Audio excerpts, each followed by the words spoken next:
Hello again from North Tyrone.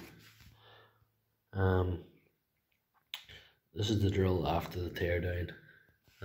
As I said earlier on the previous video, they need this part basically to fix the drill. But on further inspection, I might not. I'm going to try a procedure with this drill. It can be nearly always worth a try for these type of things because I don't know if you can see that there's an oily residue in the windings there. The armature doesn't look like it's suffered a very great deal of wear.